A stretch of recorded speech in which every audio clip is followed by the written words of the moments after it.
A man can be fooled for a long time, but not forever.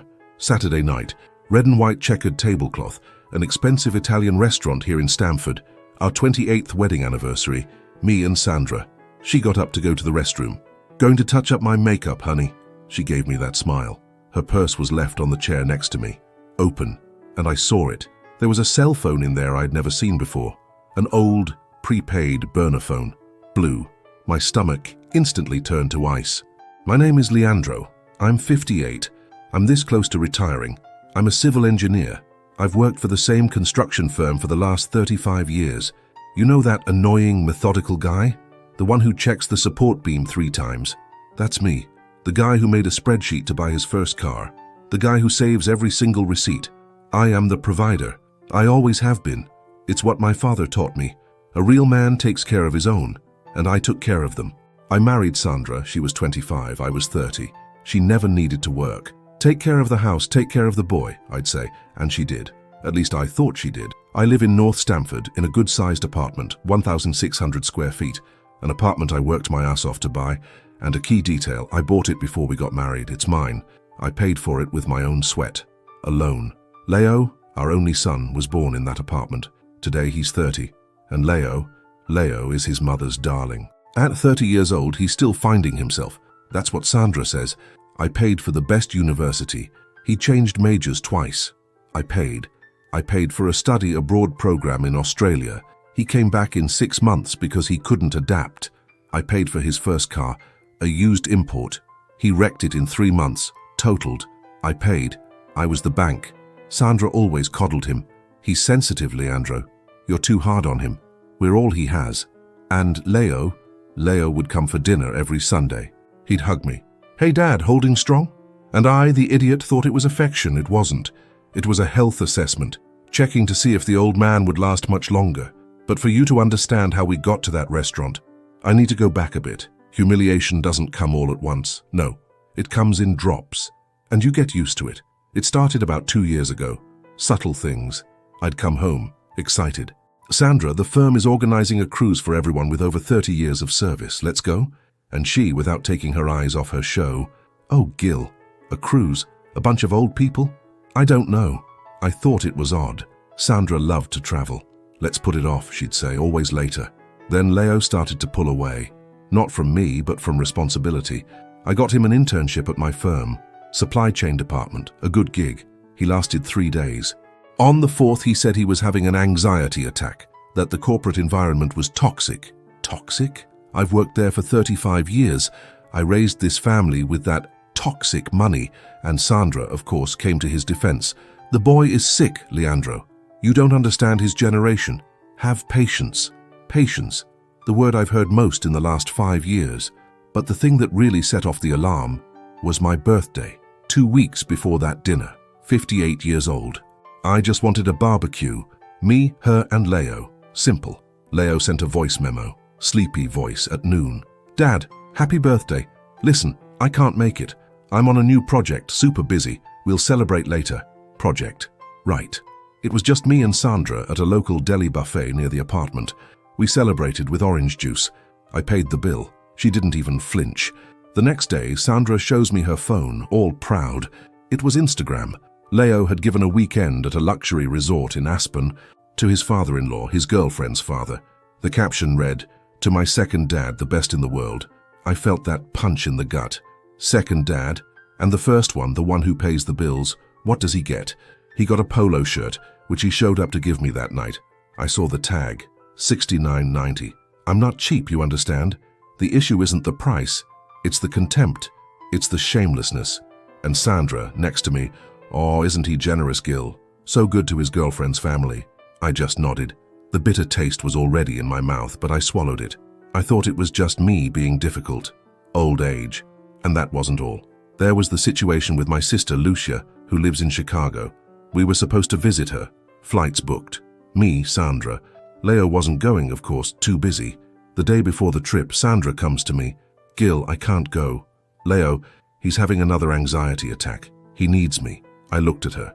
"Sandra, he's 30 years old. I bought the tickets." And her, "You're so insensitive, you want me to leave my sick son to go on a trip." I cancelled. I lost the money for the flights, of course. And my sister, she was left confused.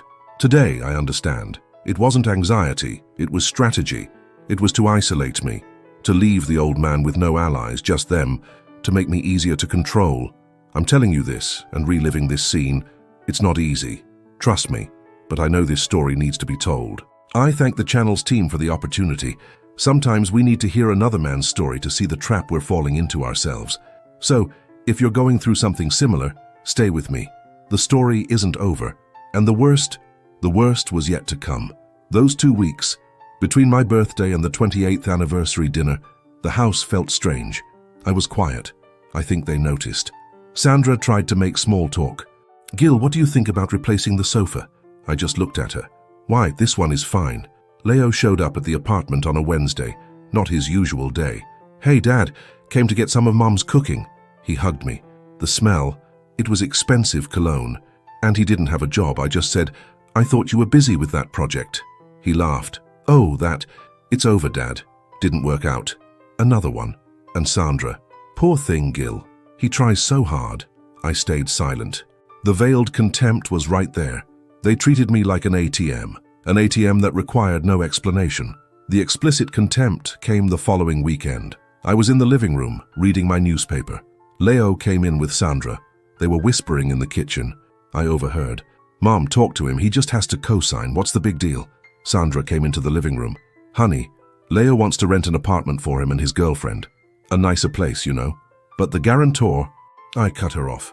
"No, he's 30. I'm not co-signing for anything. If he wants it, he can work and pay for it." Leo heard me from the kitchen. "Come on, Dad. It's just a signature. You own property. It's easy for you." I stood up. "Easy? Easy? I worked 35 years for this easy. How many days have you worked?" Sandra jumped in. "Leandro, don't talk to your son like that. You'll break his heart." She looked at me with... It wasn't anger. It was contempt. As if I were the problem. As if I were messing up their plans. Leo slammed the door and left. Sandra didn't speak to me for the rest of the day. The final humiliation happened in front of a third party. On that Saturday night, our anniversary, before we left for the restaurant, we were getting ready. The doorbell rang. It was the condo manager, Mr. Mario, a nice older gentleman. "Mr. Leandro, sorry to bother you. It's about the special assessment for the garage." And Sandra from the bedroom yelled, "I'll talk to him, Gil. You don't understand any of that building stuff. I'm a civil engineer. I've designed buildings." And she says I don't understand? In front of the manager? Mr. Mario looked awkward. I felt my face flush. She walked out of the bedroom, beautiful, all dressed up. She walked past me like I was a piece of furniture. "Handle this, honey. I'm running late." And she went to talk to the manager, undermining me in my own home. That's when I realized it wasn't my home anymore. I was just the tenant who paid the bills. And so we went to dinner, the Italian place. 28 years. The whole drive was silent. Me driving. Her on her phone, her smartphone. We arrived, reserved table. The waiter came over. "Wine, sir?" I ordered the usual. A good Malbec. Sandra was distant, smiling at nothing.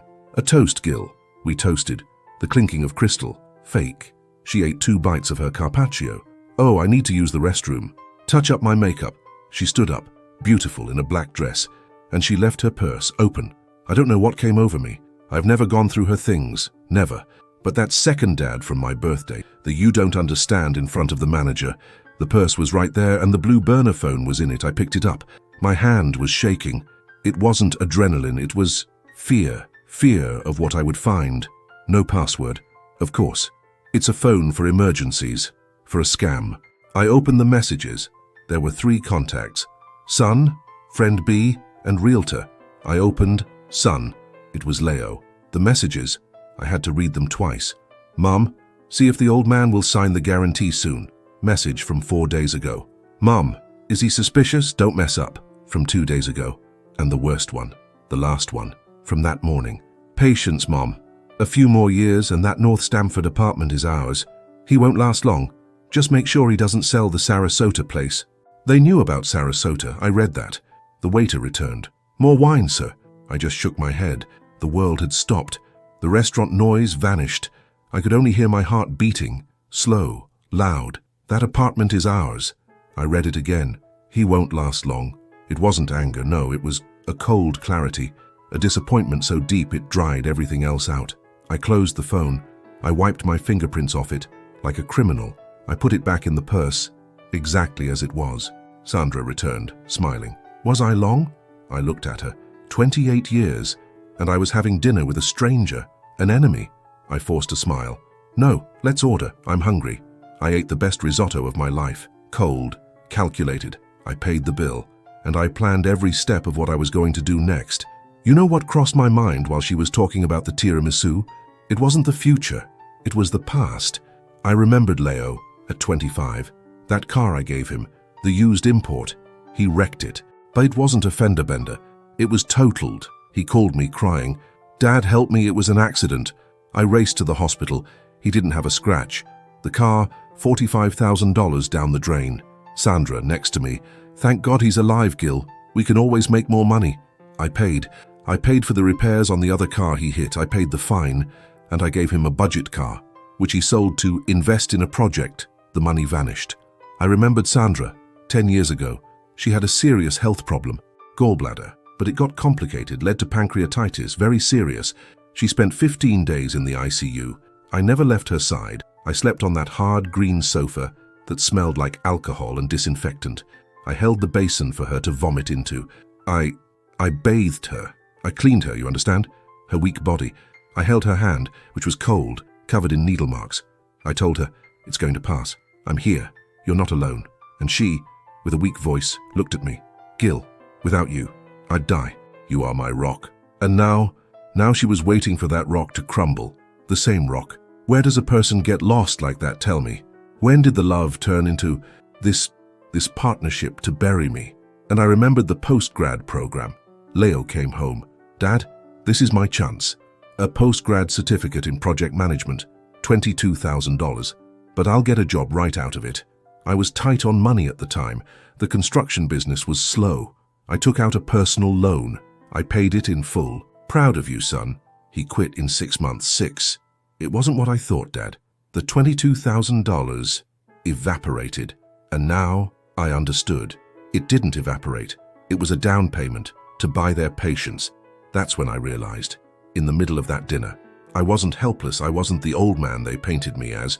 What they didn't know, what Sandra, in 28 years of going with the flow, never bothered to find out, is that the annoying engineer, the spreadsheet guy, always had a plan B. Ever since Leo totaled that car, a voice in my head said, Leandro, protect yourself. I started separating things. My salary. I only transferred what was necessary to the joint account. The bulk of it went to an account just in my name, a private retirement fund, a fund that doesn't go through probate, one she didn't even know existed. I was about to retire. I had $700,000 saved there. $700,000. And the apartment, the North Stamford apartment, worth $1.2 million. I bought it before we got married, with money from selling a piece of land my father left me. It's in my name, only mine. We married with a partial community of property. What was mine before remains mine. They were waiting for me to die to split $1.9 million. Leo would take his half, Sandra hers, and they'd burn through it in 6 months. But the old man here wasn't dead, and the old man knew how to read a contract. The old man here owned the ball, the field, and the whistle. And the game was about to change. I paid the check. I said goodnight to Sandra. I slept in the guest room. I think I'm getting a cold, I lied. She didn't care. Take some medicine. On Monday, I didn't go to work. I took a personal day. First stop, my lawyer, Dr. Freitas, an old-school discreet guy. I sat down in front of him. Dr. Freitas, I need to change my will, and I need a consultation about divorce. I told him the story. He just listened. Leandro, the apartment is yours. The retirement fund is yours. She'll have the right to split what's in the joint account and the value of the car that's in both your names. I smiled. Second stop, the bank. I spoke to my manager. I want to liquidate 100% of my retirement fund. Now. He tried to argue. But Mr. Leandro, the tax implication. I said, liquidate it and transfer it to this new account in another city. I would pay the taxes, but the money would be liquid in my hand. Third stop, the construction firm. I went to HR. I want to request my separation as soon as possible. The woman was startled. But Mr. Leandro, you're so close to full retirement. I said, My peace of mind is worth more. I asked for my severance. At home, I changed. I became light. I helped Sandra. Honey, need anything from the store? I smiled at Leo. Hey son, everything okay? They thought I had forgotten about the co-signing incident, that I had accepted it. They had no idea. I wasn't accepting. I was arming myself. In silence, it didn't take long. The retirement money vanished from the account, and I had $80,000 in the joint account from my accumulated salary. I transferred $7,500 to my new account. I left $500 for an emergency, her emergency. The phone rang. I was at the lawyer's office signing the divorce papers. It was her. I didn't answer. I let it go to voicemail. The message was desperate. Leandro, for God's sake, what is happening? The account is empty. The manager said you liquidated everything. Are you insane? Call me. Insane. Me. She called 10 more times in 1 hour. Since I didn't pick up, she called Leo, and then Leo called me.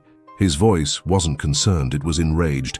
Dad, what the hell are you doing? Mom is sick. You cleaned out the account. You can't do that. I didn't answer. He started sending voice memos, and then I heard it. His voice, distorted by rage. It wasn't Dad, he was saying. It was the real Leo. You miserable old bastard. Where's the money?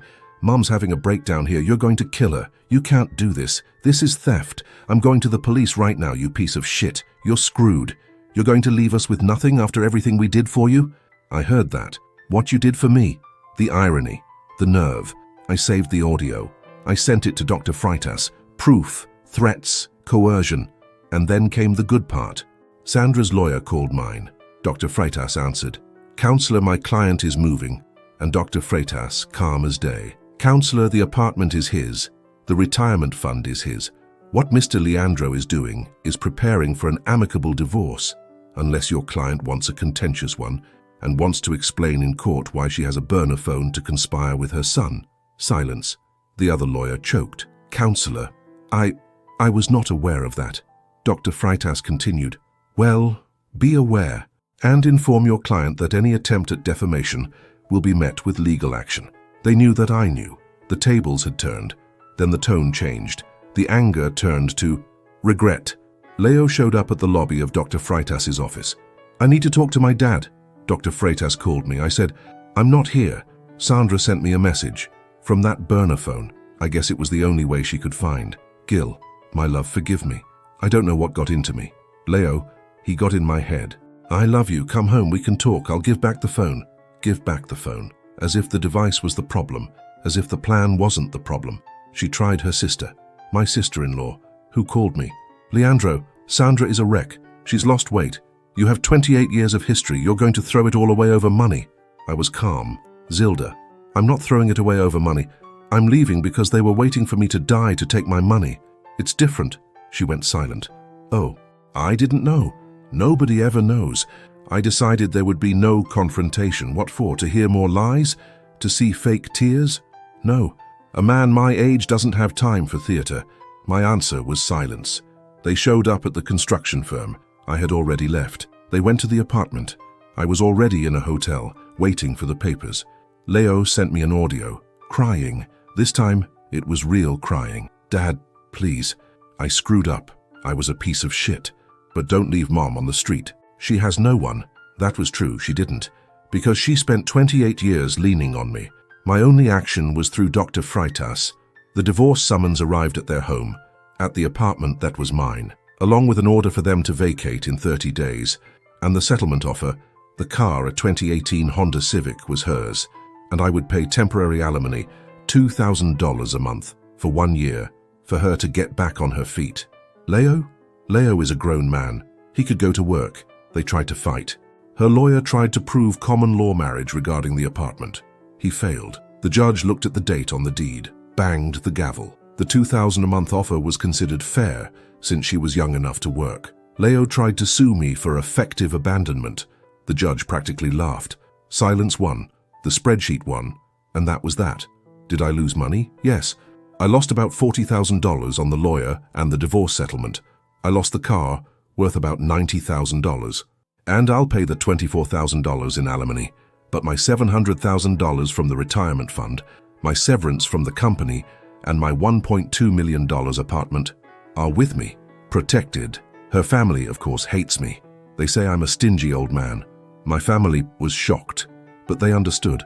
Sandra and Leo, they're renting a small apartment on the outskirts of Stamford. She's trying to sell cakes online.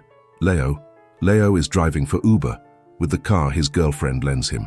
Because the father-in-law, the second dad, refused to co-sign for him. The girlfriend, by the way, is hanging by a thread. Seems she's not a big fan of men who don't pay their bills. Go figure, right? His project now is just to survive. And me?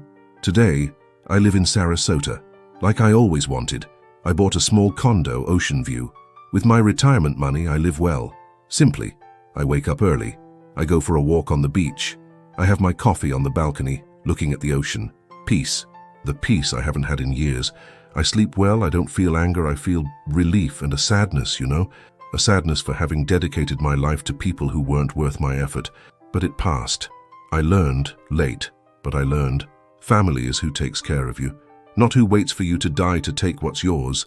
Leo calls me every once in a while. His voice is different. Dad, you need anything down there? I know what he wants. He called me last week. Dad, me and Mom, we wanted to see you to ask for forgiveness. I let him talk. In the end, I just said, Leo, forgiving is one thing. Trusting again is another. Go live your life, son. I'm living mine. And that was it. Thanks for listening to my story. If you're out there, feeling like an ATM, open your eyes, comment below what you would have done in my place, and subscribe to the channel. There are more stories like this one. Take care.